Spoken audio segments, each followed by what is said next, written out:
하나님께서 이스라엘 백성들을 특별히 선택하셔서 그들을 특별히 사랑하셨습니다. 그러면서 그들에게 율법을 주셨죠. 이 율법대로 살지 아니하면 너희들이 결국 내 심판에 임하게 될 것이다 하는 것을 말씀하셨는데, 결국 이스라엘 백성들은 하나님의 심판을 받을 수밖에 없어서 그들은 포로로 바벨론으로 끌려가는 그러한 비극의 역사가 있었습니다. 무엇 때문에 그러느냐? 하나님의 말씀을 지키지 않았고 따르지 않았다는 것은 곧 하나님 앞에서 순종하지 않았다는 거거든요. 하나님의 말씀을 어겼다는 것은 한마디로 말하면 죄 때문이거든요.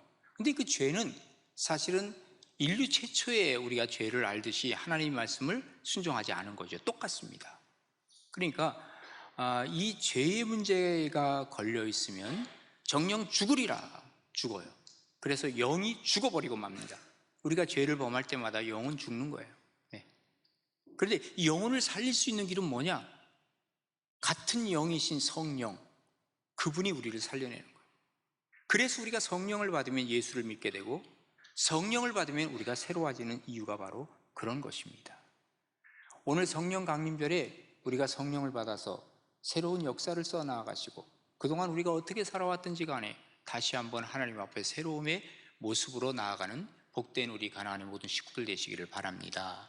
성령 받으면 어떤 변화가 생기느냐? 오늘 말씀을 통해서 보면 정결해진다 그랬습니다.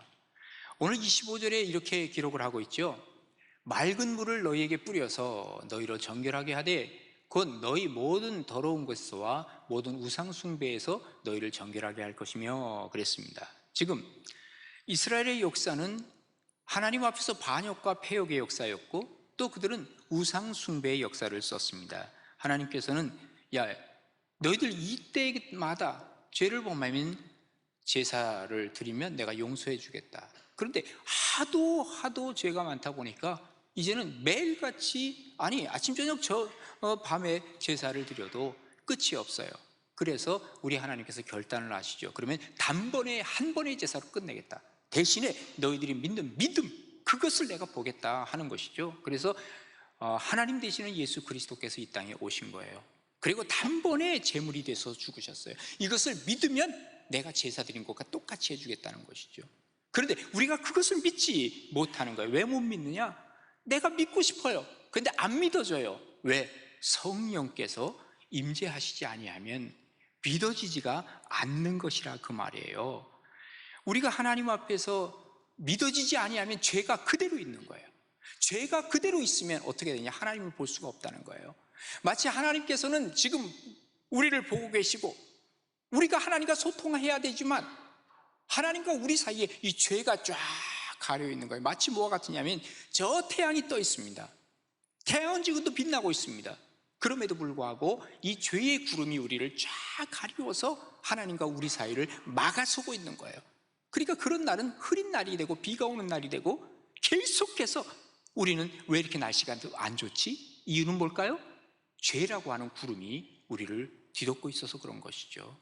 이것을 걷어내기만 하면 하나님의 은총이 하나님이 안 계신 것이 아니라 하나님이 보이기 시작하고, 그때부터 하나님과 함께 우리가 소통을 나누기 시작하고, 그때부터 우리가 그리스도인으로서 사는 기쁨과 우리의 즐거움이 우리 속에 오게 된다는 것을 우리에게 보여주고 있는 것입니다.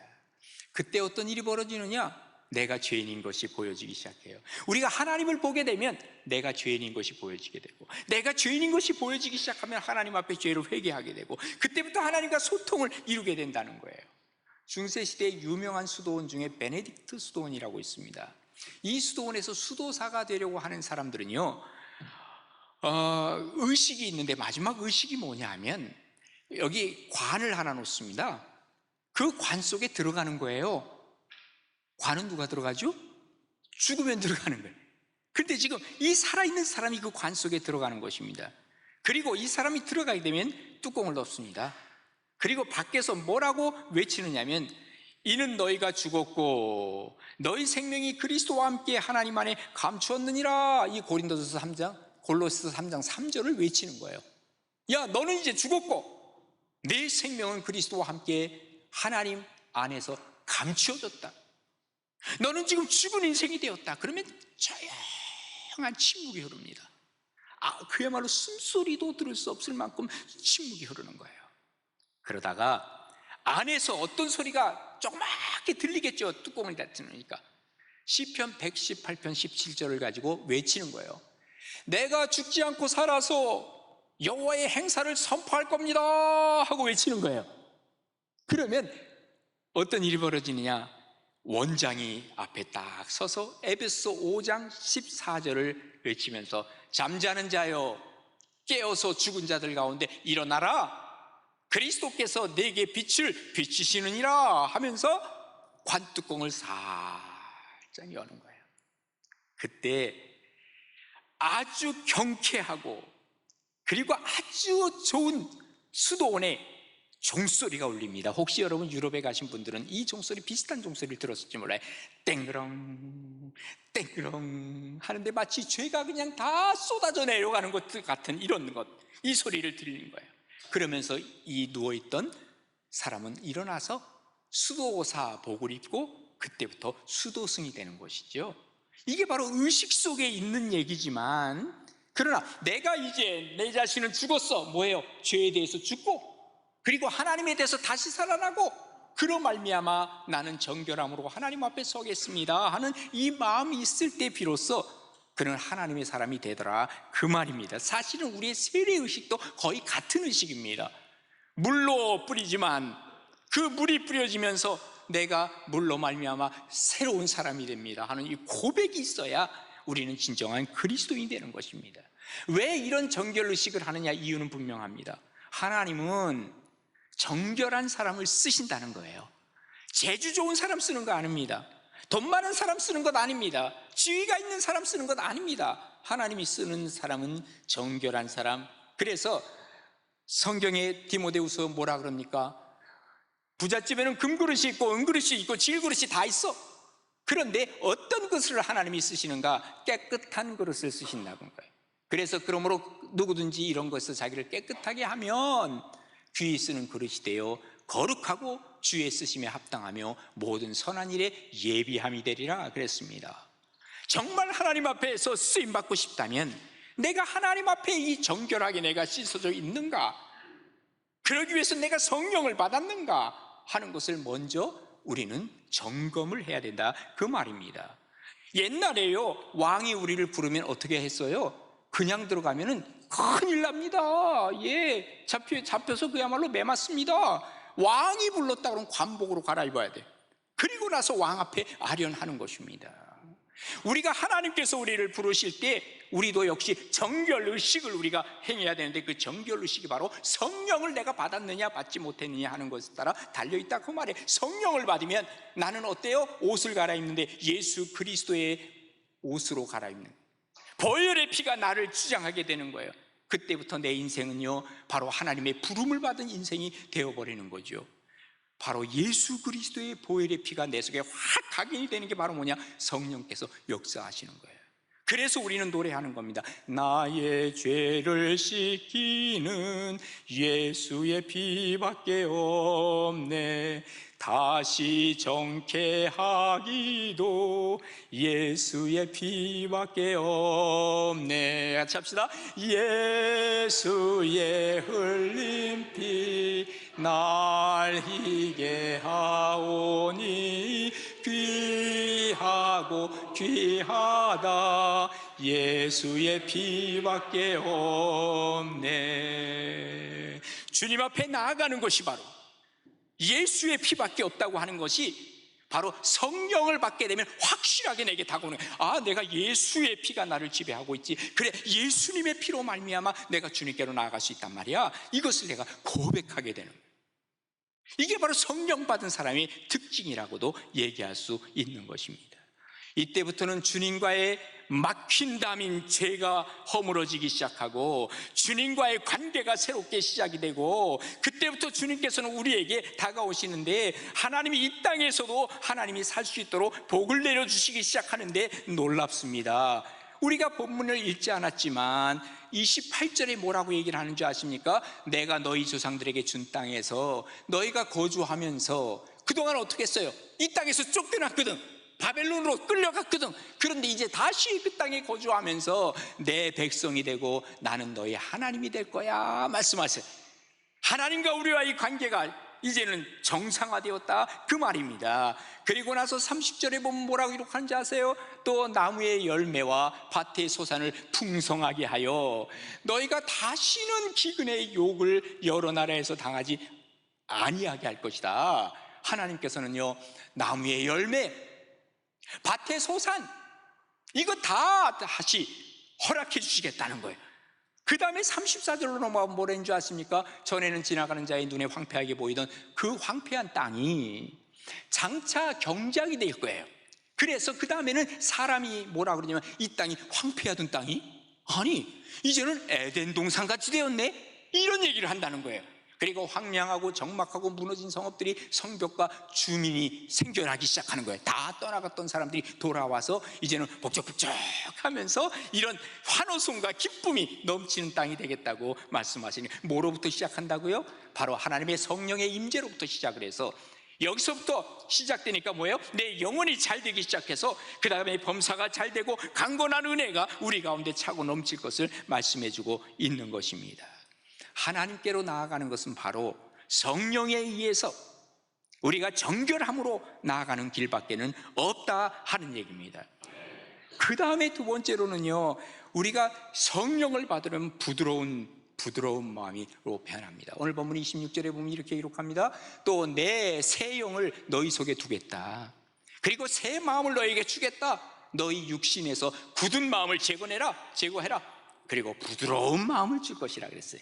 새 마음은 뭐예요? 부드러운 마음이에요. 새로운 영, 성령께서 오시면 뭐가 된다는 거예요? 부드러운 마음이 되고 부드러운 우리의 모습으로 바뀌어진다는 거예요. 예, 이게 뭡니까? 예수님이 하신 말씀대로 한다면 이게 옥토입니다. 지난주에도 설교 때 말씀 나왔잖아요. 옥토가 되는 것입니다. 옥토는 뭐예요? 받아들이는 거예요. 씨앗이 떨어지면 내가 쏙쏙 받아들이는 거예요. 우리가 받아들이지 못하면 어떻습니까? 내 고집, 내 사상, 내 주장 외치고 사는 거예요. 여러분, 세상 사람들이 나이가 들면 들수록 다 고집이 세진대. 예? 다 그래. 우리 그리스도인들은 거꾸로 돼야 돼. 나이가 들면 들수록 오히려 부드러워져야 돼. 다른 사람의 얘기를 수용해 줄 알아야. 이게 바로 그리스도인의 모습이나, 왜냐하면 우리의 밭은, 마음의 밭은 옥토와 같은 밭이 돼야 되기 때문에 그래요. 그러기 위해서는 우리가 성령을 계속해서 받아야 돼요. 그런데 여러분 생각해 보세요. 하나님, 내 밭을 좀 경작해 주세요. 그래야 되죠? 내가 경작합니까? 못합니다. 성령께서 임재하셨을 때 내 밭이 경작되기 시작하고 부드러운 밭이 되기 시작하고, 그리고 하나님이 말씀하신 거 쏙쏙 받아들여지기 시작하고, 그때부터 내 인생과 내 신앙이 달라지기 시작하는 것이죠. 아브라함의 아들 이삭 있잖아요. 그 당시에 그 블레셋 땅으로 가서 유목 생활을 하잖아요. 거기에서 뭐예요? 이 우물을 파는 거예요. 그 당시 우물을 하나 파는 것은 기업을 하나 만드는 거나 똑같아요. 이거 엄청나게 힘든 거예요. 그래서 우물을 하나 겨우겨우 팠는데, 그날 목자들이 와가지고 야, 여기 우리 동네야, 너 가 하고 쫓아내는데, 지금 여기 사병들이 있어요. 싸워서 지켜낼 수 있어요. 그런데 가려니까 야야 가자, 싸우지 말자, 가는 거예요. 이런 바보가 어디 있어요? 그리고 또 저희 가서 또 하는데 또 뺏겨. 몇 번이나 뺏기는 거예요. 그러다가 나중에 멀리 가서 거기서 우물을 팠죠. 그랬더니 하나님께서 이삭에게 뭐라 하냐면, 야, 이 자리가 바로 르호봇이다. 르호봇이란 뜻은 뭐예요? 여호와께서 우리의 장소를 넓게 하셨으니 이 땅에서 우리가 번성하리로다 하는 뜻이에요. 하나님 앞에서 부드러운 마음을 계속 갖고 있다 보니까 하나님이 축복을 해주시는데, 이삭만큼 축복받은 사람이 어디 있어요? 하나님은 어마어마한 축복을 주시는 거예요. 누구에게? 부드러운 마음을 가진 사람. 그런데 이 부드러운 마음이 어디서 오느냐? 하나님과의 관계에서 오는 거예요. 성령께서 역사하실 때 그렇게 되더라 그 말이에요. 내가 할 수 없는 거예요. 교육학 이론 중에서 하로 실험이라는 게 있어요. 하로라고 하는 이 심리학자가 실험한 건데요, 어린 원숭이가 있어요. 아기 원숭이. 그런데 이 원숭이 앞에다가 인형 원숭이, 아주 똑같이 생긴 어미 원숭이를 만들었는데, 이쪽에는 솜으로 만들어서 아주 부드러운 솜으로, 아주 겉으로 보기엔 똑같이 살아있는 원숭이 같아. 이쪽에는 철사로 만들었어요. 아주 똑같이 엄마 같아. 거기다가 젖을 물려놨어. 이놈이 처음에는 배고프니까 이쪽에도 먹고 저쪽에도 먹는데 다 경험을 하더니 나중에는 철사 있는 데는 절대로 안 가. 딱딱하니까 싫은 거예요. 그런데 이쪽에는 계속 가서 자기가 먹으려고 하는 거예요. 동물들까지도 부드러운 걸 좋아해요. 이 세상에요, 내가 하나님 앞에서 이 성령을 받게 되면 내 마음이 경작되기 시작하고 내가 부드러운 마음이 되기 시작하면 하나님이 기뻐하실 뿐만 아니라 사람들까지도 좋아하게 돼요. 그래서 여러분, 요즘 리더십을 얘기하는 사람들은 뭘 얘기를 합니까? 리더는 카리스마가 있어야 된다는 거예요. 그런데 그 카리스마는 뭐냐? 부드러운 카리스마. 그게 바로 사람을 끌어들인다는 거예요. 이게 강력한 힘이라고 하는 것을 얘기하고 있죠. 이게 바로 성령의 힘입니다. 예, 우리가 하나님 앞에 성령 받아서 정말 내 곁에 많은 사람들이 오고 싶어하는 사람들, 그래서 전도를 하더라도 나 저 사람 같이 가고 싶어, 이런 마음을 들 수 있는 사람들, 이게 바로 진정한 그리스도인의 모습이라고 하는 것이죠. 마지막으로 성령 받게 되면 뭐가 생기냐면 행함이 있게 됩니다. 오늘 본문 27절에 보면 이렇게 기록하고 있죠. 또 내 영을 하나님이 하신 말씀에 내 영을 너희 속에 두어 너희로 내 율례를 행하게 하리니 너희가 내 규례를 지켜 행할지라 그랬어요. 하나님의 규례를 행하게 된다는 거예요. 성령 받게 되면. 신앙은요, 행함에 있어요. 행함이 없는 신앙은 뭐라 그랬어요? 죽은 신앙이라. 우리가 신앙이 있다고 하면서도 그리스도인다운 행동이 없으면 의미가 없다는 것이 야고보서 2장 18절에 뭐라 그럽니까? 어떤 사람은 말하기를 너는 믿음이 있고 나는 행함이 있으니 행함이 없는 내 믿음을 내게 보이라 얘기하는 거예요. 나는 이제 믿음은 작은데 내가 행실에 있어서 그리스도인답게 살아가. 이 사람은 믿음이 크다는 거야. 뭐 성경책 펴고 오늘도 교회 갑니다, 거룩하게 가. 예? 그런데 이 사람은 믿음이 있다고 하는데 행함이 없어요. 네? 그런데 그러면 이 사람이 뭐냐면 나는 행함으로 내 믿음을 한번 보일 텐데 너는 볼 게 뭐냐? 아무것도 보일 게 없다, 그 말이에요. 그러면서 하는 말이 내가 하나님은 한 분이신 줄을 믿느냐? 잘하는도다. 그래, 잘해. 그런데 말이야, 귀신들도 하나님을 믿고 떤다. 귀신들도 하나님을 믿는다는 거예요. 그래서 이 신앙을 뭐라 그래요? 귀신 신앙이라는 거예요. 미안한 얘기지만 교회 나오는 사람 중에서 귀신 신앙 갖고 있는 사람 많습니다. 예수 신앙이 아니라 귀신 신앙이요. 하나님을 알아, 두려워하기도 해. 그러나 믿음이 없기 때문에 행위가 나타나지 않아. 그리스도인답게 살지 않아. 귀신 신앙입니다. 예? 귀신도요, 예수님 바라보면서 뭐라 그럽니까? 주여, 나한테 오지 마세요. 당신 하나님의 아들인 걸 내가 알아요. 그러면서 마귀가 도망가려고 그랬다고. 이게 귀신 신앙이요. 오늘날 그리스도인이라고 하면서 교회 다니면서 귀신 신앙인들이 많아요. 그리스도인의 행위가 없는 것은 바로 귀신 신앙이다, 머릿속에만 있는 신앙이라 그 말이에요. 진정한 신앙은 열매가 있어야 됩니다. 그래서 성령의 9가지 열매지요. 예, 사랑과 희락과 화평과 오래 참음과 자비와 양선과 충성과 온유와 절제, 성령의 9가지 열매를 맺을 때 비로소 우리는 그리스도인이라 얘기할 수 있는 것입니다. 이런 얘기가 있어요. 돈 많은 장로님이십니다.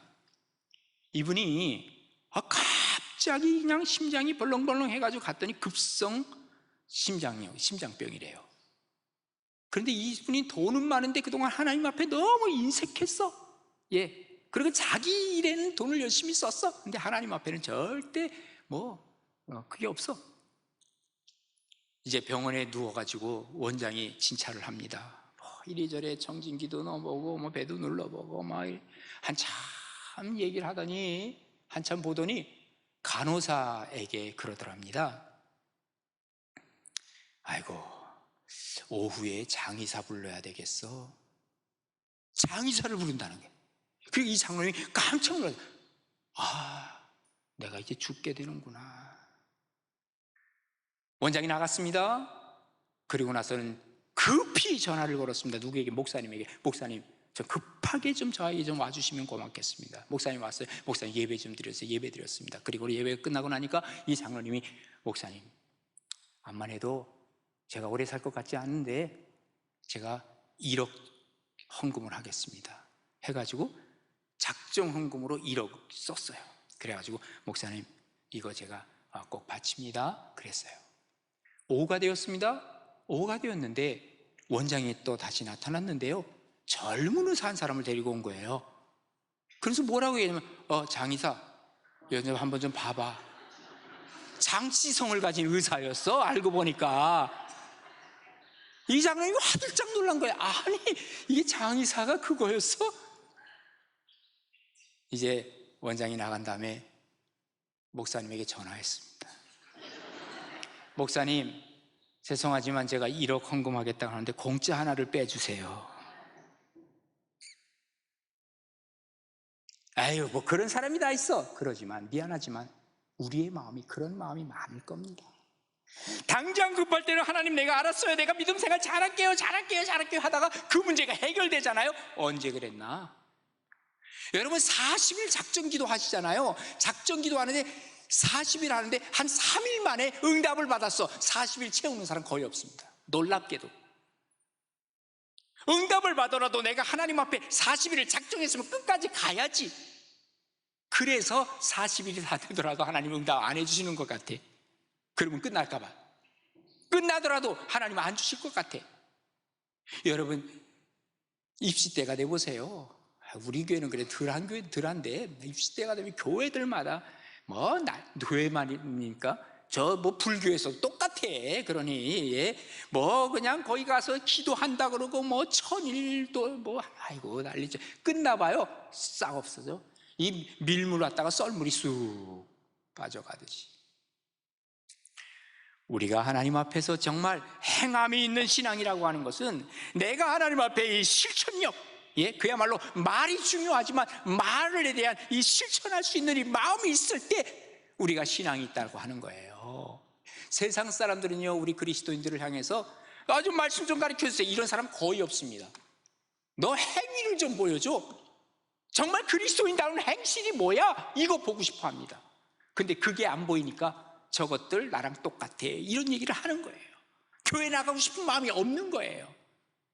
우리의 행실이라고 하는 것은 내가 하고 싶어서 하는 게 아니라 성령께서 역사하기 시작하면 나도 모르는 사이에 이것이 행위로 나오기 시작하는 거예요. 기도하다 보면 어떤 일이 벌어지냐면요 나도 모르는 사이에 선행이 나오는 거예요. 좋은 일을 내가 하기 시작하는 거예요. 한마디로 말해서 성령 받지 못하면 흉내는 내지만 실제적으로 내 마음 깊은 거에서 나올 수가 없다 그 말이에요. 하나님 앞에서 혹시 여러분들이 살아가면서 불평이 있거나 불만이 있으세요? 아니면 교회 생활하면서 뭔가 좀 기분 나쁘고 내가 이건 왜 이 모양이야 하고 여러분이 불평하는 게 있다면 여러분이 그 일에 꼭 동참하세요. 예를 들면 교회가 왜 이렇게 지저분해? 그러면 교회 봉사위원회에 들어오세요. 밥맛이 왜 이렇게 없어? 국수 맛이 이래. 그러면 국수 맛 들어가는데 여러분이 들어가서 한번 해보세요. 왜냐하면 그것은 내가 그렇게 느끼는 것은 내가 거기에 대해서 일가견이 있다는 것과 똑같은 거예요. 그런데 그걸 하지 않으면 불평이 있는 거예요. 그것을 하지 않으면 불만이 생기는 거예요. 우리가 하나님께서 나에게 주시는 것, 뭔가 여러분 불평 있는 것, 그게 바로 성령께서 나를 쓰시는 거예요. 그러니까 내가 왜 이 교회가 왜 이렇지? 그걸 하시라고요. 그걸 해보라고요. 그때부터 성령께서 나를 통해서 일하시는 것을 우리는 보게 돼요. 이게 바로 하나님 앞에서의 진정한 순종이라고도 얘기를 할 수 있죠. 자기가 거기에 대해서 관심이 있다라고 한다면 그건 바로 하나님의 성령께서 나를 깨우쳐 주시는 거예요. 그렇다면 그거를 내가 갖고 하나님 앞에서 한번 해보라 그 말이에요. 그러면 그때부터 뭔가 달라지기 시작하는 거죠. 이게 바로 실천력 있는 그야말로 행함이 있는 우리의 신앙이라고 얘기할 수 있는 것입니다. 오늘 본문에 뭐라 그럽니까? 내 영이 너희 속에 두겠다. 그리고 너희가 율례를 행하게 되고 너희가 규례를 행하게 될 것이다. 하나님의 말씀을 듣고 그대로 행하게 된다는 거예요. 자, 성령을 받게 되면 변화가 생기죠. 어떤 변화가 생겨요? 우리 가운데 정결하게 돼요.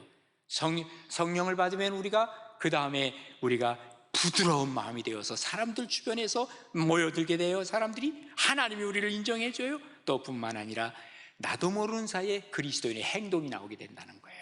여러분 성령 충만해서 진짜 그리스도인으로 세상을 살아가시는 여러분 되시기를 주님의 이름으로 축복합니다.